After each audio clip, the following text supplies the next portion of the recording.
Hello and welcome back to Factorio. And in the last episode I was talking about considering talking about robots, and I think we are going to do that. Now, just a quick thing is that you want these two to be like this. You want them to be besides one another, like this. And if we remove that, and then you want inserters of some kind. It doesn't need to be fast inserters, it can be basically any inserter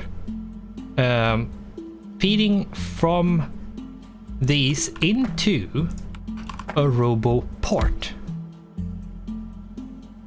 Now, a robo port, if we take a look, has two different, should I say, squares around it.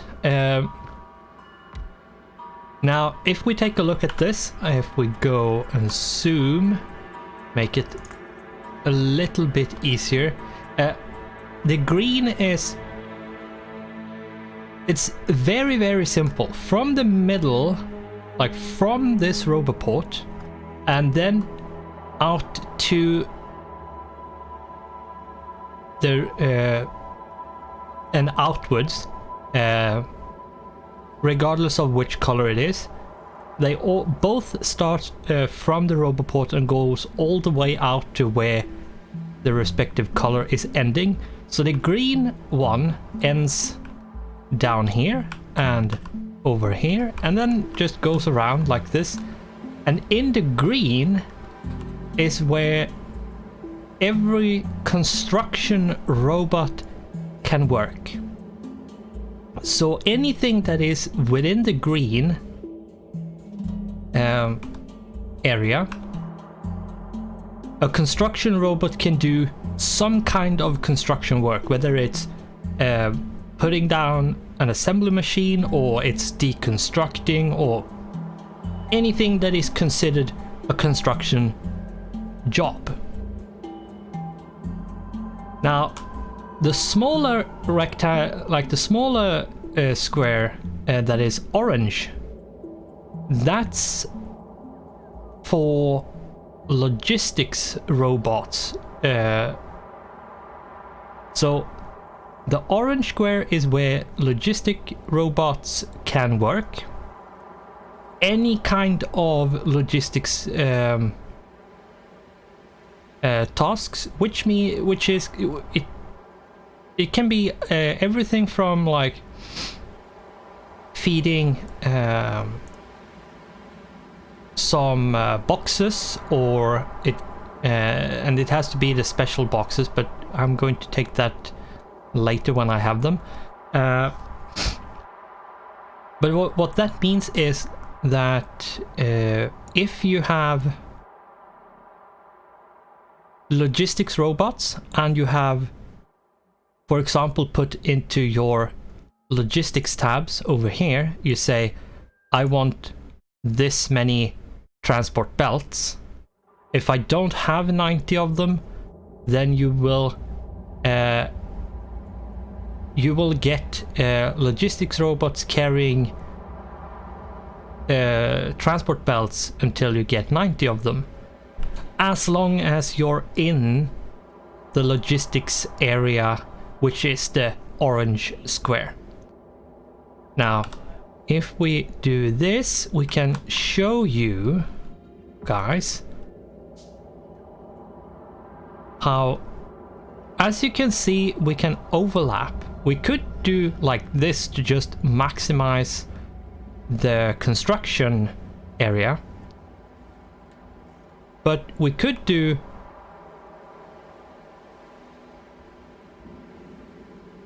what?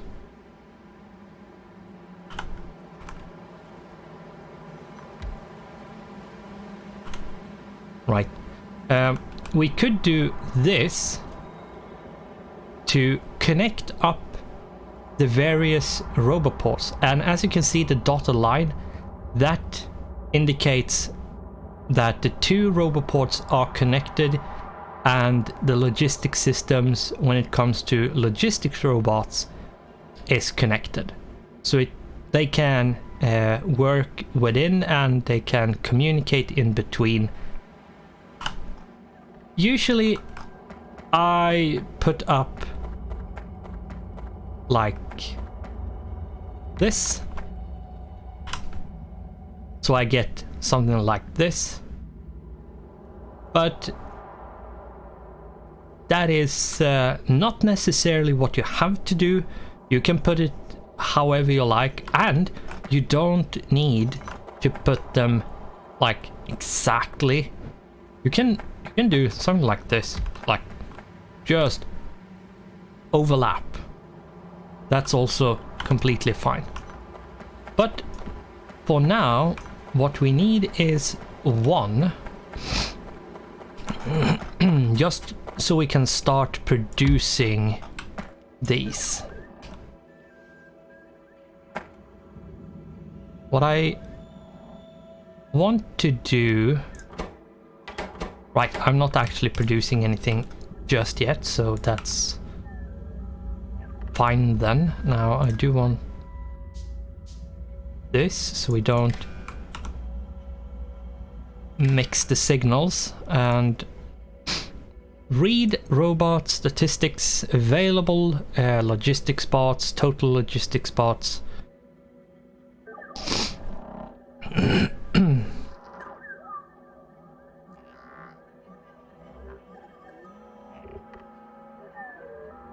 Right, we do need the cider combinator, if I remember correctly.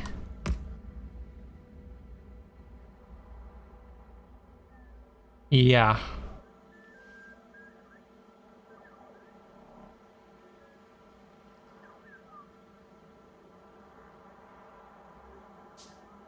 We might need an arithmetic. I'm not sure. I can't remember. Yeah, and since we have a bunch of stuff which is in the construction network, we get this alert that we have 111 objects are missing the material for construction, which is just because they are within the area for now. What I'm going to do is, at this point, remove this. At least for what's in the green. There, that should... And we have that alert gone, which is very, very good and useful. Now, what I should do is probably just release. And what we want to check is actually a few things. Let's because what we want to do is actually to make it so that if we have very low amount of logistics bots available, or construction bots for that matter, then it will try to make more of them.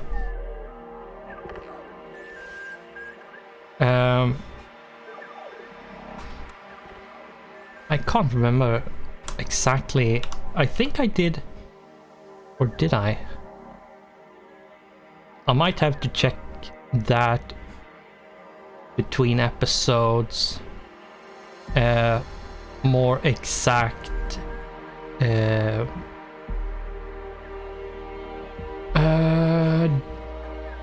I'm not sure if I actually had that, but yeah, let's see if we can get it. We have logistics, available logistics on X and total logistics on Y.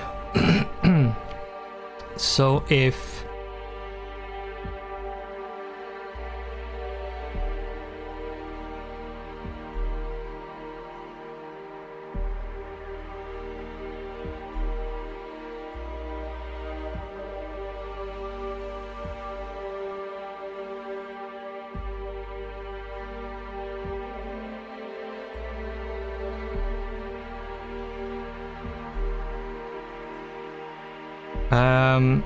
if total, I think it's if total is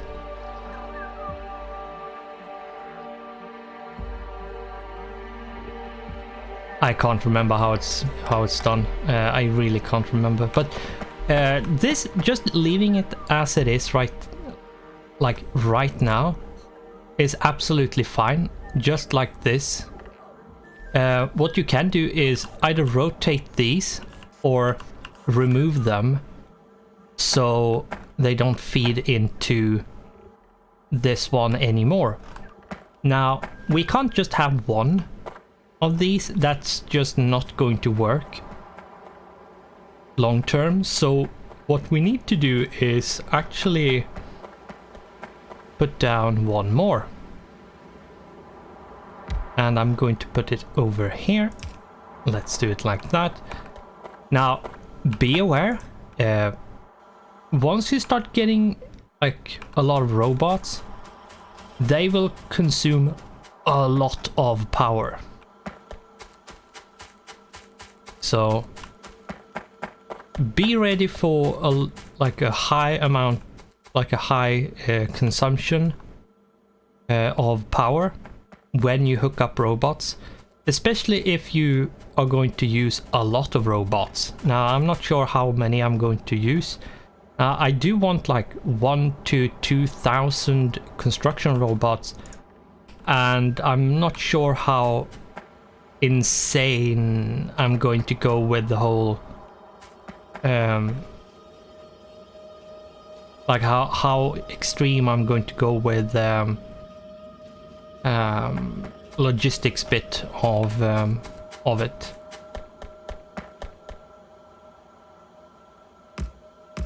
What I am going to do is bring over this stuff.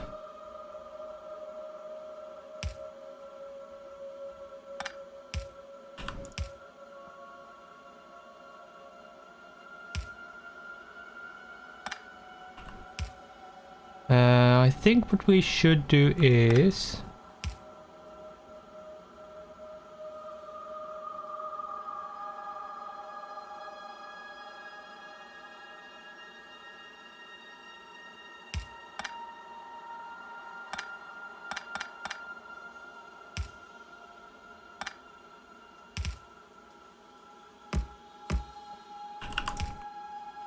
now let's see.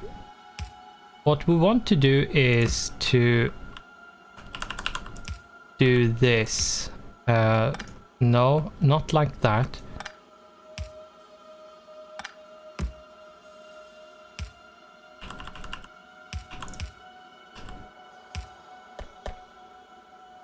Now this is a bit janky, but it is what it is.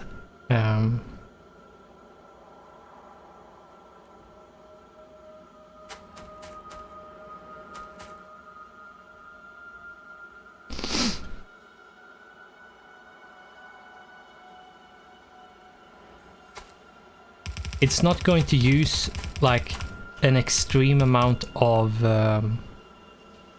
these anyway, so it should be fine.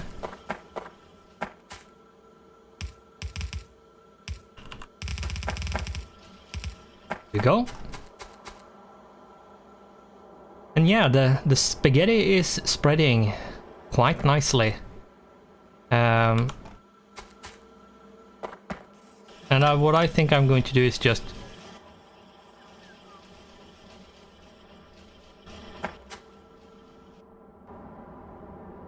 make it so we aren't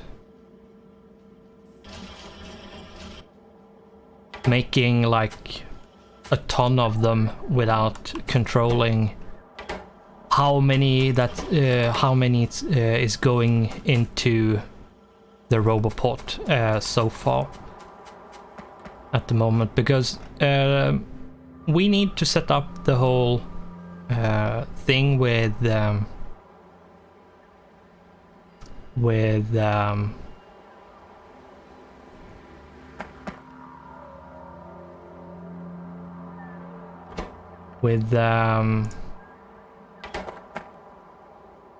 to automate it and make it slightly better.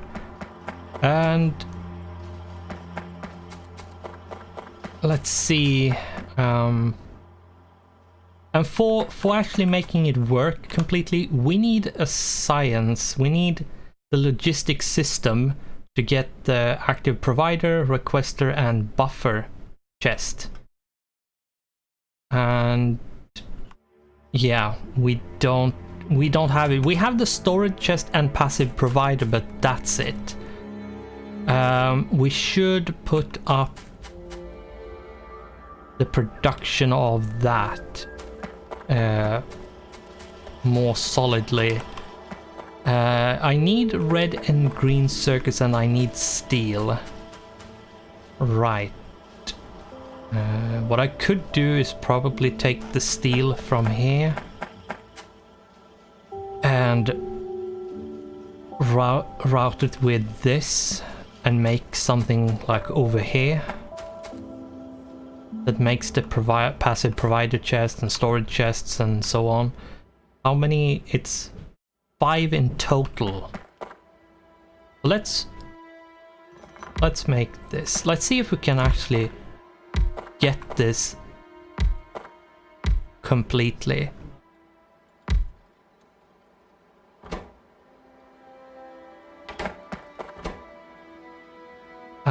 Steel chest.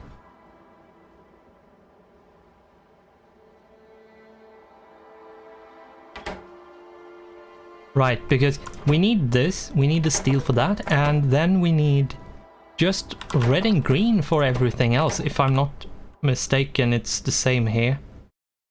Yeah, it's the same. So as long as we route steel to the middle one, we have the chests. Then we need to just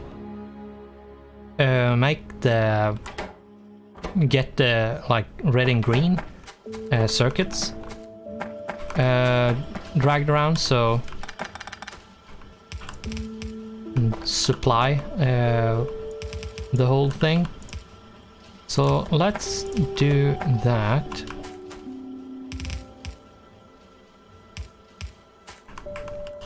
And I hope you can't hear what I'm hearing, but yeah. I really don't understand people who speak so loudly that they are basically screaming. It is quite annoying.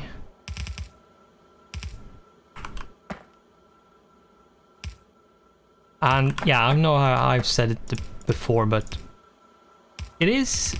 I find it quite interesting sometimes, just like, listening and seeing what what people think is normal volume to speak at. It's...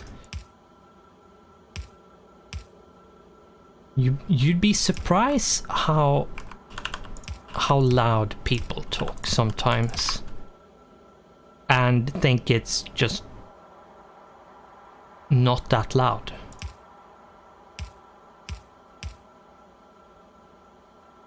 We should have that one there, and this one there. And this would make it so we have... And we have to make sure we limit the chests, otherwise we will have way too many. But yeah, here we have a very simple setup of... And this, I have said before that the steel chests are the best chest in the game. this is the reason, because you might need a lot of passive providers if you're going really heavy and do a lot of robots. You might need to put down a lot of storage chests, a lot of passive providers, and some of the other kinds. And if you're doing steel chests and you see, oh right, I have a bunch of steel chests I don't need to have anymore, then you can just put them into these and recycle them. Whereas iron chests, while they are cheaper to make, they can't be recycled, and they have a somewhat limited storage space as well. So this one is actually I'm going to hook this one up to every single chest and see if everything equals 50.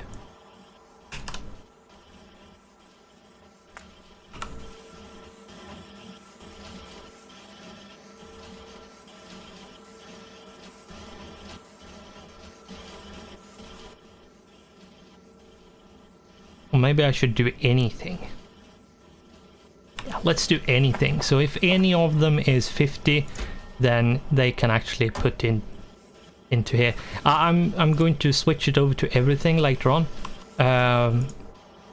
so that we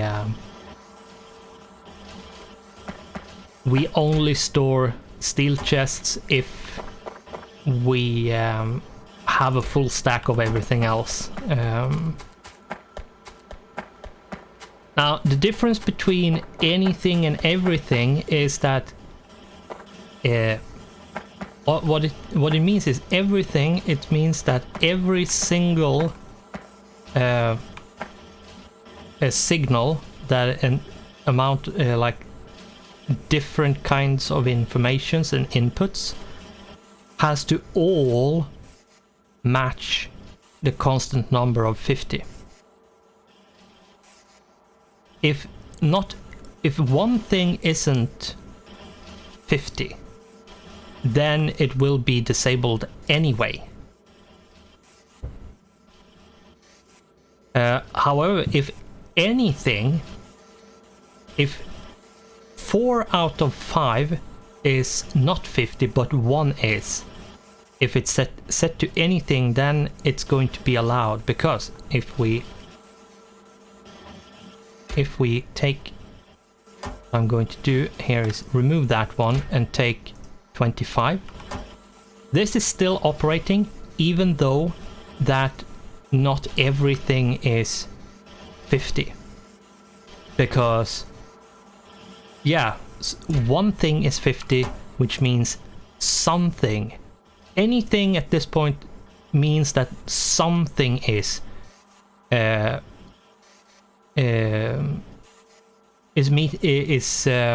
meeting the requirements for having the condition enabled to be enabled. So, but if it was set to everything, if we switch, it should stop.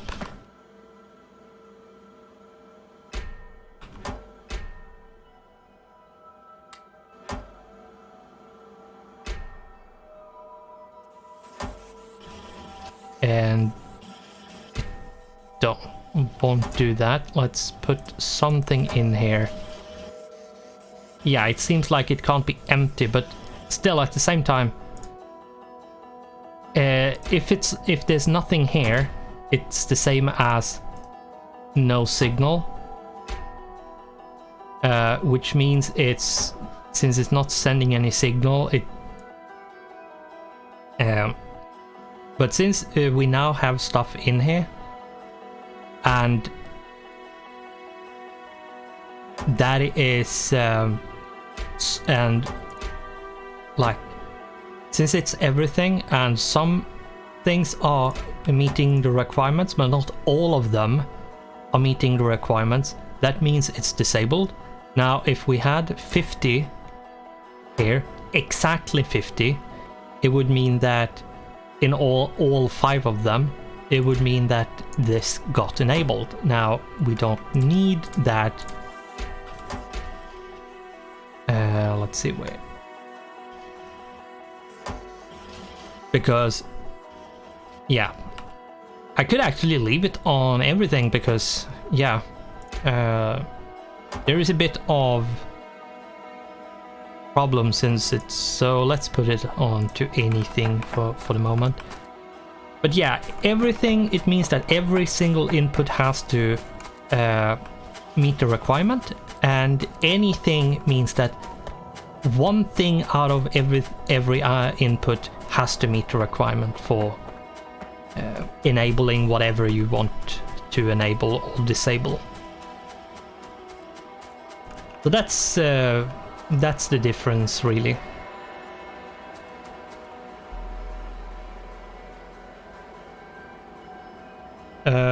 What's supposed to go into the middle?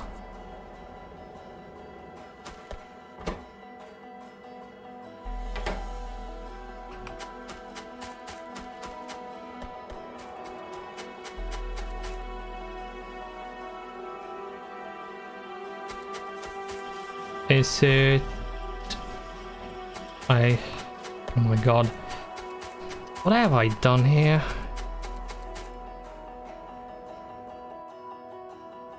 This is the one which has that.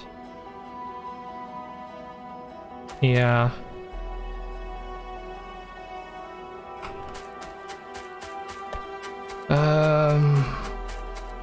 I have no idea what's supposed to go in the middle, but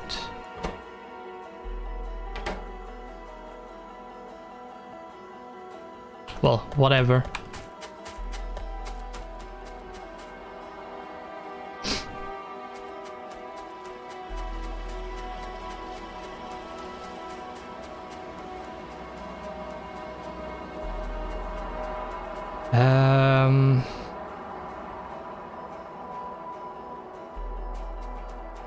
It might actually be that you can send extra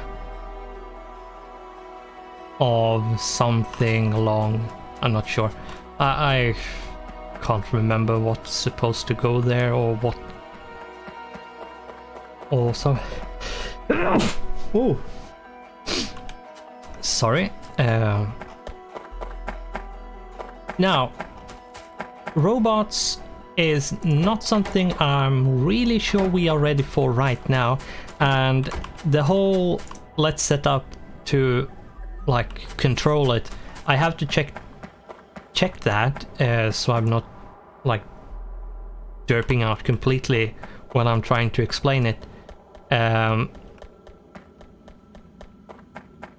because it was quite some time since I did the robots like in any like big fashion. I usually don't do a lot of robots anymore. I have done a lot of robots in the past, but nowadays I don't really do that much robots. So I'm going to have to check that and see. What I should do is use the belt to go a bit faster and run up here and see how it's going with the stone and that stuff. What's going slow? Is this the stuff that's going slow? Why is it going so slow? Is it because of few things here? Probably is, yeah. Yeah, there's no walls basically being made, which means that the military science pack is going really slowly. So let's just put some walls in there, and hopefully it's going to be fine for a small while. But yeah, this needs to get fixed, really. That's... How is it looking up here? It's... Yeah, okay, it is disappearing, but it is slowly disappearing. What I'm going to do actually is this.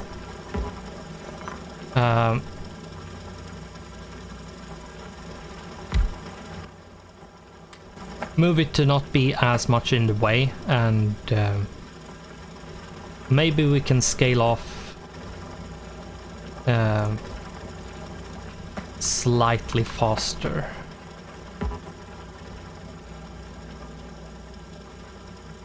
You know what? Let's move this down like that. Put them in. And let's pick these up.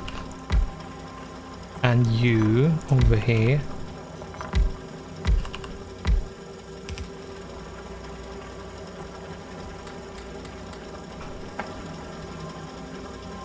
Yeah, and that way we actually do it slightly faster.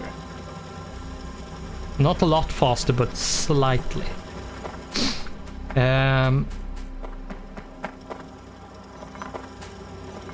But yeah, I think what I'm going to do is see if I can find somewhere where I have the information of how to set up the...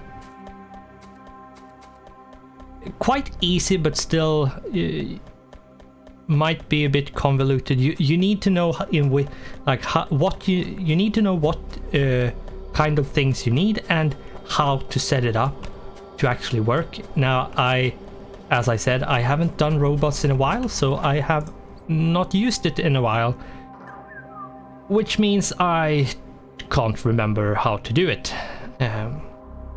What we should do before we end this episode, which we need to do, is I'm going to queue up the logistics system research and call this episode here. So thanks for watching, goodbye, and I hope I'll see you in the next one.